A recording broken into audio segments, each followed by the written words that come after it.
आज हम महाभारत के युद्ध का एक छोटा सा प्रसंग सुनाएंगे। हम सभी को मालूम है कि महाभारत का युद्ध दो भाइयों के बीच हुआ था, कौरव और पांडव। कौरव और पांडव के बीच का युद्ध दो भाइयों के बीच का ही युद्ध नहीं था। यह दो विचारधाराओं के बीच का युद्ध था। कौरव का कहना था, यदि हमें रहने के लिए घर, खाने के लिए भोजन और पहनने के लिए कपड़ा मिल जाए तो हमारे जीवन में भगवान की आवश्यकता नहीं है। जबकि पांडवों का कहना था कि हम कितने भी समर्थशाली हो, लेकिन हमारे जीवन में भगवान का बहुत आवश्यकता है। भगवान के बिना हमारा जीवन अपूर्ण है। तब इस युद्ध के द्वारा यह निश्चित करना था कि भगवान का हमारे जीवन में कितना आवश्यकता है और इसका परिणाम सदियों तक हमारे मानव जीवन पर रहने वाला था। महाभारत का युद्ध 18 दिनों तक चला था और इसमें 18 अक्षौहिणी सेना का विनाश हुआ था। इस सेना में हाथी, घोड़ा, रथ और पैदल सेना थे। भगवान श्री कृष्ण ने इस युद्ध को रोकने के लिए बहुत प्रयास किए, लेकिन परिणाम नहीं निकला। अंत में युद्ध करके ही इसका परिणाम निकलना निश्चित हुआ। सबसे पहले भीष्म पितामह सेनापति कौरव की तरफ से सेनापति बने। 10 दिन के बाद भीष्म पितामह जब गिरे, तब द्रोणाचार्य का सेनापति के रूप में अभिषेक हुआ। द्रोणाचार्य धनुर्विद्या के समर्थ आचार्य ब्राह्मण, लेकिन उनके हड्डियों में कांटो तो खून नहीं। उन्हें अर्जुन से असाधारण प्रीति थी। जब युद्ध प्रारंभ हुआ तो अर्जुन ने 2 बाण उनके चरणों में डालकर उन्हें प्रणाम किया और उन्होंने उस बाण को उठाकर और अर्जुन के सिर पर चढ़ाकर आशीर्वाद दिया। यह युद्ध 4 दिन चला, लेकिन कोई परिणाम दिखाई नहीं दे रहा था। युद्ध के चौथे दिन संध्या के समय अर्जुन ने सिंधुराज जयद्रथ को मार गिराया। जयद्रथ को गिराकर अर्जुन ने अपनी प्रतिज्ञा पूरी की। अर्जुन जब अभिमन्यु ने चक्रव्यूह वेदन किया था, तब जयद्रथ ने उसे मारा था और किसी ने भी जयद्रथ को नहीं मार सका था। धृष्टद्युम्न ने भी नहीं, प्रयास करने पर भी। तब अर्जुन जब उसे मार गिराया तो कौरवों की सेना में भगदड़ मच गई। शाम के समय दुर्योधन ने द्रोणाचार्य के तंबू में आया। दुर्योधन को शांति नहीं थी। उसने द्रोणाचार्य को उलाहना दी। उसने कहा कि आप मन लगाकर युद्ध नहीं कर रहे हैं, इसीलिए आप जो हैं पांडवों की सेना से पक्षपात कर रहे हैं। यह सुनकर के द्रोणाचार्य को अंतः व्यथा हुई। उन्होंने कहा कि और भी बहुत से दोषों को दुर्योधन ने गिनाया। तब द्रोणाचार्य ने कहा कि किसी महापुरुष ने क्या क्या किए उसका ध्यान नहीं देकर, उसे सम्मान न करके उसके दोषों को गिनाना बहुत सरल है, लेकिन तुम्हारा ये जो दोषों को गिनाने की जो तुम्हारा दोषों को गिनाने का जो तुम्हारा स्वभाव है, यही तुम्हें अपनों के साथ देने से अपने तुम्हें साथ देना नहीं चाहेंगे। इस प्रकार द्रोणाचार्य ने कहा कि ठीक है, कल मैं युद्ध करूंगा। कल मैं जो बोल रहा हूँ ये मैं नहीं बोल रहा हूँ, मेरा काल बोल रहा है। कल मैं युद्ध करूंगा, फिर कहने सुनने जैसा तुम्हें कुछ नहीं रहेगा। तुम कल देख लेना। तुम्हारा जैसे बेकार आदमी का सेवा करने से तो हमारा मन यही कहता है कि मैं अस छोड़कर निर्जन वन प्रदेश में चले जाऊं और वहाँ हिरण को घास खिला कर भी कुछ काम न मिले तो मृत्यु को प्राप्त हो। लेकिन हम अपना गरीबी झोपड़ी को छोड़कर अश्वत्थामा के लिए आया हूँ और तब से मैं अश्वत्थामा के लिए ही चिंतित रहता हूँ। इस प्रकार उसने द्रोणाचार्य ने जब यह सुना तो बहुत खुश हुआ और प्रसन्न मुद्रा से तंबू से लौट गया। सुबह 15वां दिन प्रातः काल हुआ और द्रोणाचार्य का संग्राम भी प्रारंभ हुआ। आज द्रोणाचार्य ब्राह्मण नहीं थे, आज द्रोणाचार्य अर्जुन के गुरु नहीं थे। आज द्रोणाचार्य ने कुछ अलग ही रूप लेकर आए थे और सबसे पहले उनके सामने अर्जुन गए। उन्होंने उनके सिखाया हुआ रहस्य युद्ध चालू किया, लेकिन वह गुरु का ही सिखाया हुआ था, इसलिए वह सफल नहीं हुए और उन्हें रथ में ही बेहोशी आने लगी। कृष्ण भगवान ने अर्जुन को ले करके बाहर गए। उसके बाद भीम जो थे वो आगे गए। इतने बलशाली भीम, उन्हें वह तो आचार्य के रथ को ही उठाकर पलटना चाहे, लेकिन उसमें भी द्रोणाचार्य उन्हें सफल नहीं होने दिए। तब धीर वीर गंभीर युधिष्ठिर ने सामने आए, वह भी सफल नहीं हुए और वह भी वहाँ से हट गए और कृष्ण भगवान को खोजने लगे। यहाँ द्रोणाचार्य का युद्ध अंधकार फैला रहा था। सैनिक पटपट गिर रहे थे, टपटप गिर रहे थे और हाथी घोड़ा भी गिरते जा रहे, युद्ध में मर रहे थे, गिर रहे थे।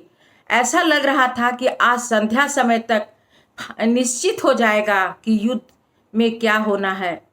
युधिष्ठिर ने कृष्ण भगवान को कहा कि आज का युद्ध देखकर तो ऐसा लग रहा है कि जब तक इस ब्राह्मण के हाथ में शस्त्र रहेगा तब तक इसे कोई पराजित नहीं कर सकेगा। जब भीष्म पितामह युद्ध में हारे थे तब ऐसा लगा था कि युद्ध चाहे जितना दिन भी चले, लेकिन अंत में विजय हम लोगों को ही होगी। लेकिन द्रोणाचार्य का युद्ध देखकर तो ऐसा लगता है कि अब हम लोगों को अपने विजय पर भी शंका होने लगी है। कृष्ण भगवान ने कहा कि अब तो ऐसा लगता है कि कुछ उपाय करना होगा कि इस ब्राह्मण अस्त्र अपना हाथ से छोड़े। भीम ने कहा कि तो आप ही बताइए कि किस उपाय से यह शस्त्र इसके हाथ से छूटेगा, क्या इसका कुछ उपाय है? कृष्ण भगवान ने कहा कि जैसे सब चीज का उपाय होता है उसी प्रकार इसका भी उपाय है। उसके बाद उसने कहा कि यदि कोई इसे कह दे कि अश्वत्थामा मर गया तो इसके हाथ से अस्त्र छूट जाएगा। लेकिन युधिष्ठिर ने कहा कि लेकिन जब अश्वत्थामा जिंदा है और हम लोग कहेंगे अश्वत्थामा मर गया तो यह तो अधर्म हुआ। तो कृष्ण भगवान ने कहा कि तुम तो कहते हो यह बात सत्य है कि यह अधर्म ही है, लेकिन फिर भी द्रोणाचार्य के जीवन का आधार अश्वत्थामा ही है और अश्वत्थामा का मृत्यु सुनकर ही अस्त्र छोड़ सकता है। और अभी हम लोगों को युद्ध में किस प्रकार जीतेंगे यह सोचना ही धर्म है। हम लोग सांस्कृतिक विचारधारा को स्थापित करने के लिए युद्ध कर रहे हैं और इसके लिए जो भी हम लोग कदम उठाएंगे वही धर्म कहलाएगा और वही हमारे युद्ध का धर्म सच्चा धर्म होगा। उसके बाद भीम ने कहा कि आप लोगों को जो करना है कीजिए, मैं जा रहा हूँ और सोचता हूँ कि मुझे क्या करना है। और वह मालवराज के पास गया। मालवराज का एक हाथी था, उसका नाम अश्वत्थामा था। मालवराज पांडवों की तरफ से युद्ध कर रहा था। भीम ने जाकर उस हाथी को मार दिया और चिल्लाया, अश्वत्थामा मर गया, अश्वत्थामा मर गया। यह आवाज द्रोणाचार्य के कानों में कैसे नहीं पड़ती। द्रोणाचार्य जैसे सुना उसने कहा, ऐसा नहीं हो सकता, अश्वत्थामा नहीं मर सकता। मैं शस्त्र छोड़ दूं इसलिए तुम यह बात बता रहे हो, लेकिन मैं शस्त्र छोड़ने वाला नहीं हूँ। शाम तक तुम देख लेना मेरा शक्ति का परिचय। उसके बाद लेकिन द्रोणाचार्य चिंतित हो गए और उनकी और शक्ति से लड़ने लगे। तभी उनके सामने पांचाली की 20,000 सेनाएं आई। उनको देखकर उनका आँख चौंधिया गया और उनमें एक और शक्ति आ गई और वे ब्रह्मास्त्र छोड़ दिए। उनके ब्रह्मास्त्र से पांचाली सेना कैसे बचती। सभी के सभी पांचाली 20,000 सेना स्वाहा हो गए। तभी अंतरिक्ष से सभी ऋषिगण आए, वशिष्ठ, विश्वामित्र, भारद्वाज, जमदग्नि, और उन्होंने कहा कि ब्राह्मण द्रोणाचार्य, आप यह क्या कर रहे हैं? आप ब्राह्मण होते हुए भी, ब्राह्मण का काम है संसार में शांति की स्थापना करना, आप इतना क्रूरता से युद्ध कर रहे हैं, आप गलत काम कर रहे हैं। आपको पता है आप कौरव और पांडव के आज समर्थ आचार्य हैं।